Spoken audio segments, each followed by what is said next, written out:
ಎಲ್ಲರಿಗೂ ನಮಸ್ಕಾರಗಳು. ಇಂದು ಕೃಷಿ ಮೇಳದಲ್ಲಿ ತಾಲೂಕು ಮಟ್ಟದ ಪ್ರಗತಿಪರ ಯುವ ರೈತ ಪ್ರಶಸ್ತಿಗೆ ಪಾತ್ರರಾಗಿರುವ ಶ್ರೀಯುತ ಬಿ ಯೋಗೇಶ್, ನಾಗಮಂಗಲ ತಾಲೂಕು, ಮಂಡ್ಯ ಜಿಲ್ಲೆಯವರು ನಮ್ಮೊಂದಿಗಿದ್ದಾರೆ. ಸರ್, ಅಭಿನಂದನೆಗಳು ಈ ಪ್ರಶಸ್ತಿ ಸಿಕ್ಕಿರೋದಕ್ಕೆ. ಈಗ ನಿಮ್ಗೆ ಯುವ ರೈತ ಪ್ರಶಸ್ತಿ ಸಿಕ್ಕಿದೆ. ಸೊ ನೀವ್ ಏನ್ ಓದ್ಕೊಂಡಿದ್ದೀರಾ ಸರ್? ಮೇಡಮ್, ನಾನು BBA ಡಿಗ್ರಿ ಮಾಡಿದ್ದೀನಿ. BBA ಡಿಗ್ರಿ ಮಾಡಿದ್ರೆ. ಸೊ ಅಂದ್ರೆ ನಮ್ ಕೃಷಿ ಓದಿಲ್ಲ, ಕೃಷಿ ಓದ್ದಲೇನೆ ನಮ್ ಕೃಷಿ ಮಾಡ್ತಾ ಇದ್ರಿ ಸರ್. ಎಷ್ಟು ವರ್ಷದಿಂದ ಕೃಷಿ ಮಾಡ್ತಾ ಇದ್ದೀರಾ? 5 ವರ್ಷದಿಂದ ಕೃಷಿ ಮಾಡ್ತಿದ್ದಾರೆ. 5 ವರ್ಷದಿಂದ ಕೃಷಿ. ಮನೇಲಿ ಎಲ್ಲರೂ ಮಾಡ್ತಿದಾರ? ಮನೇಲಿ ಅಪ್ಪ ಅಮ್ಮ ಸಪೋರ್ಟ್ ಮಾಡ್ತಿದ್ದಾರೆ. ಬಟ್ ಅವರು ಬೆಂಗಳೂರಿಗೆ ಬೆಂಗಳೂರು ಕಳ್ಸಕ್ ಇಷ್ಟ ಆಗಿಲ್ಲ. ನಾವು ಕೃಷಿ ಕಡೆ ಒಲವಾಯ್ತು. ನಿಮ್ಗೂ ಕೃಷಿ ಕಡೆ ಒಲವಿತ್ತು. ಮನೇಲಿ ಏನ್ ಅಡ್ಡ?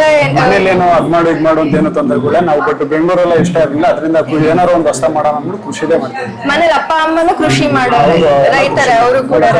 ಸೊ ರೈತರಾಗಿ ಕೆಲವೊಬ್ರು ಮನೇಲಿ ಇರುತ್ತೆ, ರೈತ ಏನು ಆದಾಯ ಇರಲ್ಲ, ಮಾಡ್ಬೇಡ ಅನ್ನೋದು, ಕೆಲಸ ಹುಡಿಕೊಂಡು ಹೋಗ್ಲಿ ಅಂತ ಇರುತ್ತೆ. ಅಂತದ್ರಲ್ಲಿ ನಿಮ್ ಮನೇಲಿ ತುಂಬಾ ಸಪೋರ್ಟ್ ಮಾಡಿ ಏನು ಕೃಷಿ ವ್ಯವಸಾಯಕ್ಕೆ ಬಿಟ್ಟಿದ್ದಾರೆ. ಸೊ ನಿಮಗೆ ಹೇಗಿದೆ ಅಂದ್ರೆ ಇನ್ಯಾರ್ಯಾರು ಸ್ಫೂರ್ತಿ ಇದಾರೆ ಸರ್? ಬಟ್ ಮೇಡಮ್, ನಮ್ಗೆ ಕೃಷಿ ಅಂದ್ರೆ ಕೃಷಿಲಿ ಆದಾಯ ಐತೆ. ಕೃಷಿಲಿ ಬಟ್ ಬೇರೆ ಕಡೆ ಹೋಗಿ ಅವ್ರ ಕೈ ಕೆಳಗೆ ಕೆಲಸ ಮಾಡಕ್ ಇಷ್ಟ ಇಲ್ಲ.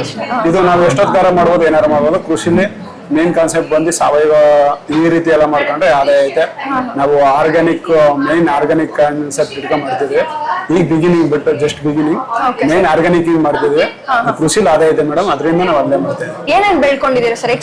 ಎಷ್ಟು ಎಕರೆ ಜಾಗ ಇದೆ ನಿಮ್ಗೆ? ನಮ್ದು ಕೃಷಿಲಿ ಒಂದು 6 ಎಕರೆ ಜಮೀನ್ ಐತೆ. ತೆಂಗು, ಅಡಿಕೆ, ಬಾಳೆ, ಪಪ್ಪಾಯ ಎಲ್ಲ ಐತೆ.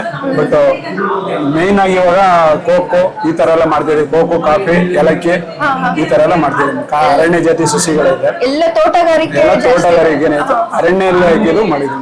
ಯಾವ್ದು ತಗೊಂಡಿದ್ದೀರಾ? ಅದು ಪ್ಲೇಸ್, ತ್ಯಾಗ, ಒನ್ನೆ, ಬೀಟೆ ಎಲ್ಲ ಈಗಿನ ಮರಗಳ ಹಾಕಿದೀರಾ? ಎಲ್ಲ ಹಾಕಿದ್ವಿ ಮೇಡಮ್. 2-3 ಇಯರ್ ಆಯ್ತು, ಎಲ್ಲ ಬರ್ತೈತೆ.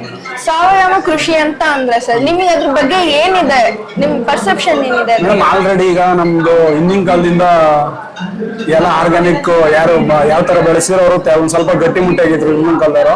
ಈಗೆಲ್ಲ ರಾಸಾಯನಿಕ ಬೆಳೆಸಿ ಎಲ್ಲ ವೀಕ್ ಆಯ್ತದೆ. 50 ವರ್ಷಕ್ಕೆ ಸತ್ತೋಯ್ತವ್ರೆ. ಅದರಿಂದ ನಮ್ ಮೇನ್ ಕಾನ್ಸೆಪ್ಟ್ ಬಂದು ಮತ್ತೆ ಹಿಂದಿನ ಕಾಲದಲ್ಲಿ ಯಾವ ತರ ಕೃಷಿ ಮಾಡಿದ್ರು ಆ ತರ ಮಾಡ್ಬೇಕು ಅಂತ ಆಸೆ. ಎಲ್ಲರಿಗೂ ಆರೋಗ್ಯವಾದ ಆಹಾರ ಸಿಗ್ಲಿ ಅಂತ ಇದ್ ಮಾಡ್ತಿದ್ರು. ಹೌದು. ಈಗ ಸಿಟಿಗಳಲ್ಲಿ ಕೂಡ ಅವರು ಜಾಸ್ತಿ ಎಲ್ಲರೂ ಆರ್ಗ್ಯಾನಿಕ್ ಅಂತ ಹೋಗ್ತಾರೆ. ಸೊ ಎಲ್ಲಾ ರೈತರಿಗೂ ಇದೊಂದು ಅಡ್ವಾಂಟೇಜ್ ಆಗ್ಬೋದಲ್ವಾ ಸರ್? ಅಂದ್ರೆ ಮಾರ್ಕೆಟಿಂಗ್ ಮಾಡ್ಬೇಕು ಅಂತಾನೆ ಮಾಡ್ತಿರೋದು ಮೇಡಮ್. ಯಾಕೆಂದ್ರೆ ಇದು ರಾಸಾಯನಿಕ ಮುಕ್ತ, ಒಂದ್ ಸ್ವಲ್ಪ ರಾಸಾಯನಿಕ ಮಾಡದೆ ಕಂಟ್ರೋಲ್ ಮಾಡ್ಬೇಕು ಅಂತ. ಮುಂದಿನ ಪೀಳಿಗೆಗೆ ಮಕ್ಕಳುಗಳೆಲ್ಲ ಒಂದ್ ಸ್ವಲ್ಪ ನಾವು ಶಿಶುಗಳು ಎಲ್ಲ ಹ್ಯಾಂಡಿಕ್ಯಾಪ್ಟ್ ಆಗಿ ಹುಡ್ತಾ ಇರೋದ್ರಿಂದ ನಾವು ಅದು ಕಂಟ್ರೋಲ್ ಮಾಡ್ಬೇಕು ಅಂತ. ಅದೊಂದೇ ಅಲ್ಲದೆ ಮಣ್ಣಿನ ಫಲವತ್ತತೆ ಹೆಚ್ಚಾಯ್ತದೆ. ಬಟ್ ಮುಂದಿನ ಫ್ಯೂಚರ್ ಗೆ ಭೂಮಿ ಉಳಿಸ್ಬೇಕು ನಾವು. ಈಗೆಲ್ಲ ಆರ್ಗಾನಿಕ್ ಇದು ರಾಸಾಯನಿಕ ಬಳಸಿ ಆಲ್ರೆಡಿ ಗ್ರೋತ್ ಜಾಸ್ತಿ ಆಯ್ತಾ ಇರ್ಬೋದು. ಬಟ್ ಭೂಮಿ ಕೆಮಿಕಲ್ ಆಗಿ ಭೂಮಿ ಡೆತ್ ಆಯ್ತಾ ಇದೆ. ಅದರಿಂದ ಭೂಮಿಗೆ ಫಲವತ್ತತೆ ಜಾಸ್ತಿ ಮಾಡ್ಬೇಕು ಅನ್ನೋ ಕಾನ್ಸೆಪ್ಟ್ ಅಲ್ಲೂ ಮಾಡ್ತಿದ್ದೀವಿ. ನೀವೀಗ ಏನೇನ್ ತೋಟಗಾರಿಕೆ ಹಾಕಿದ್ರೆ ಎಲ್ಲದಕ್ಕೂ ಸಾವಯವ ಕೃಷಿ ಅಳವಡಿಸ್ತಿದ್ದೀರಾ ಅಥವಾ ಇನ್ನ 70% ಸಾವಯವ ಆಲೆ ಕನ್ವರ್ಟ್ ಮಾಡ್ಬೋದು. 70% ಆಲ್ರೆಡಿ ಕನ್ವರ್ಟ್ ಮಾಡಿದ್ದೀವಿ. 30% ಮಾತ್ರ ರಾಸಾಯನಿಕ. ಬಟ್ ಮುಂದಿನ ಪೀಳಿಗೆ ನಾವು ಸಂಪೂರ್ಣ ಸಾವಯವ ಮಾಡ್ಬೇಕು ಅಂತ ಇದ್ ಮಾಡ್ಬೋದು. ನೀವು ಇದೇ ತರ ಸಾವಯವ ಕೃಷಿನ ಎಂಕರೇಜ್ ಮಾಡಿ ನೀವು ಮಾಡೋದಕ್ಕೆ ಬೇರೆ ಯುವ ರೈತರಿಗೆ ಏನ್ ಹೇಳ್ತೀರಾ ಸರ್? ಈಗ ಎಲ್ಲರೂ ಕೆಲಸ ಹುಡಿಕೊಂಡು ವಲಸೆ ಬರ್ತಿದ್ದಾರೆ ಸಿಟಿಗಳಿಗೆ. ಸೊ ನೀವು ಅವ್ರಿಗೆ ಏನಂತ ಸಂದೇಶ ಕೊಡ್ತೀರಾ? ಊರಲ್ಲಿ ಇವಾಗ ಮರಗಳು ಬಿಟ್ಬಿಟ್ಟು ಬಳ್ಳಿಗಳೆಲ್ಲ ಬೆಂಗಳೂರು ಬರ್ತಾವೆ. ಮರಗಳು ಬಿಟ್ಬಿಟ್ಟು ಬಳ್ಳಿಗಳೆಲ್ಲ ಬೆಂಗಳೂರು ಬರ್ತಾವೆ. ತಂದೆ ತಾಯಿನ ಯಾರು ನೋಡ್ಕೊತಾ ಇಲ್ಲ. ಅದರಿಂದ ತಂದೆ ತಾಯಿನ ಆದಷ್ಟು ಅವರು 10 ರೂಪಾಯಿ ಸಂಪಾದನೆ ಮಾಡ್ತಾರೆ, 5 ರೂಪಾಯಿನಾರು ಸಂಪಾದನೆ ಮಾಡ್ಕೊಂಡು ಕೃಷಿಲಿ ಆದಾಯ ಐತೆ. ಊರಲ್ಲೇ ಏನಾರ ಮಾಡಿ ತಂದೆ ತಾಯಿನ ನೋಡ್ಕೋಬಹುದು. ಅವರು ಆರಾಮಾಗಿರ್ಬೋದು. ಬಟ್ ಇಲ್ಲಿ ಬಂದು ಬೆಂಗಳೂರಿಗೆ ನೆಮ್ಮದಿ ಜೀವನ ಮಾಡ್ಬೋದು. ಇಲ್ಲಿ ಬಂದು ಬೆಂಗಳೂರಲ್ಲಿ ಅವ್ರ ಕೈ ಕೆಲಸ ಮಾಡ್ಕೊಂಡು ಅವ್ರ ಕೈ ಬಯಸ್ಕೊಂಡು ಇದ್ ಮಾಡೋದ್ರಿಂದ ಹಳ್ಳಿಲೇ ನೆಮ್ಮದಿ ಜೀವನ ಮಾಡ್ಬೋದು. ಕೆಲಸ ಮಾಡ್ಕೊಂಡು ವಾತಾವರಣದಲ್ಲಿ ಇನ್ನೊಂದು 20-30 ವರ್ಷ ಜಾಸ್ತಿ ಬದುಕ್ತಾರೆ. ಮತ್ತೆ ಬೇರೆ ಯಾರಿಗೆ ಜಮೀನ್ ಇರಲ್ವ ಅವ್ರಿಗೂ ಕೂಡ ಹಳ್ಳಿಲಿ ಕೆಲಸ ಕೊಟ್ಕೊಂಡು ನಾವೇ ಕೆಲಸ ಆರಾಮ ಕೊಡ್ಬೋದು. ಏನು ಭೂಮಿ ಇವತ್ತ ಒಂದು ಮನ್ಸಂಗೆ 1.5 ಎಕರೆ 1 ಎಕರೆ ಇದ್ರೆ ಸಾಕು. ಆಲ್ರೆಡಿ ಜೀವನ ಆರಾಮ ಮಾಡ್ಕೋಬಹುದು. 1 ಎಕರೆ ಇದ್ರೆ ಸಾಕು. ನಿಮಗೆ ನೀವು ಅಂದ್ರೆ ಲೇಬರ್ನೆಲ್ಲ ಕರೆಸ್ತೀರಾ ಸರ್? ನೀವು ಲೇಬರ್ ಆದಷ್ಟು ಲೇಬರ್ ಒಂದು 5-6 ಜನ ಲೇಬರ್ನ ಕರ್ಸ್ಕೊತೀವಿ. ಕೆಲಸ ಇದ್ದಾಗ ನಾವು ಡೈಲಿ ನಮ್ಗೆ ಒಂದು 5-6 ಅವರ್ ಕೆಲಸ ಇರ್ತದೆ. ನಾವು ಮಾಡ್ಕೊಂಡು ಆರಾಮಾಗಿದ್ದೀವಿ. ಡೈಲಿ ದಿನನಿತ್ಯ ಯಾವ ಏನಿಲ್ಲ, ಆರಾಮಾಗಿದ್ದೀವಿ. ಯಾವ್ದೇ ರೋಗ ರುಜಿನ ಏನು ಬರಲ್ಲ, ನೆಮ್ಮದಿಯಾಗಿದ್ದೀವಿ ಮೇಡಮ್.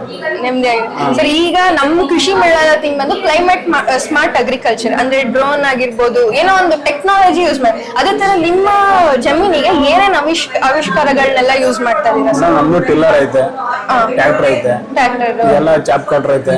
ಎಲ್ಲ ತರ ಆದಷ್ಟು ನಾವು ಎಷ್ಟು ಯೂಸ್ ಮಾಡ್ಬೇಕು ಅಷ್ಟು ಮಾಡ್ತಿದ್ದೀವಿ ಆವಿಷ್ಕಾರಗಳು. ನಿಮ್ಗೆ ಈ ಪ್ರಶಸ್ತಿ ಸಿಕ್ಕಿರೋದಕ್ಕೆ ಅಭಿನಂದನೆಗಳು. ಮತ್ತೆ ಈಗ ನಿಮ್ಮನ್ನ ಇನ್ಸ್ಪಿರೇಷನ್ ಆಗಿ ನೋಡೋರಿಗೆ, ನಿಮ್ಮ ರೀತಿ ನಿಮ್ಮ ಅಕ್ಕಪಕ್ಕದವ್ರಾಗಿರ್ಬೋದು, ಯುವ ರೈತರಿದ್ದಾರೆ ಇನ್ನೂ ಸ್ವಲ್ಪ ಜನ, ಅವ್ರಿಗೆ ಏನ್ ಹೇಳಕ್ ಇಷ್ಟಪಡ್ತೀನಿ? ಅವ್ರಿಗೆ ಹೇಳಕ್ಕೆ ಮೇಡಮ್, ಬೆಂಗಳೂರಲ್ಲಿ ಅವ್ರ ಕೈಗಳಿಗೆ ದಯವಿಟ್ಟು ಯಾರು ಬಂದು ಕೆಲಸ ಮಾಡಬೇಡಿ. ಹಳ್ಳಿಲಿ ಇಲ್ಲಿ ಬೆಂಗಳೂರಲ್ಲಿ 20,000 ಸಂಬಳ ತಗೊಳ್ಳೋದು ಅಂದ್ರೆ ಹಳ್ಳಿಲಿ 5,000 ಸಂಬಳ ತಗೊಳ್ಳೋದು ನೆಮ್ಮದಿಯಾಗಿದೆ. ಬಟ್ ಇನ್ನೊಂದು 23 ವರ್ಷ ಜಾಸ್ತಿ ಬದುಕಿ ಬೆಂಗಳೂರು ಬಂದು ಬೇಗ ಜೀವ ಬಿಡ್ಬೇಡಿ ಅಂತ ನಾನು ಹೇಳಕ್ ಇಷ್ಟ. Thank you sir. ಎಲ್ಲ ಯುವ ರೈತರಿಗೆ ನಮ್ ಯೋಗೇಶ್ ಸರ್ ಅವ್ರು ಹೇಳ್ತಿದ್ದಾರೆ ನೆಮ್ಮದಿಯಾಗಿ ಹಳ್ಳಿಲಿರಿ ಅಂತ. ಈ ತರ ಹೇಳಿದಕ್ಕೆ ತುಂಬಾ ಧನ್ಯವಾದಗಳು ಸರ್. ಹಾಗೂ ನಿಮ್ಗೆ ಈ ಪ್ರಶಸ್ತಿ ಸಿಕ್ಕಿರೋದಕ್ಕೆ ಅಭಿನಂದನೆಗಳು. ತುಂಬಾ thank you sir. Thank you.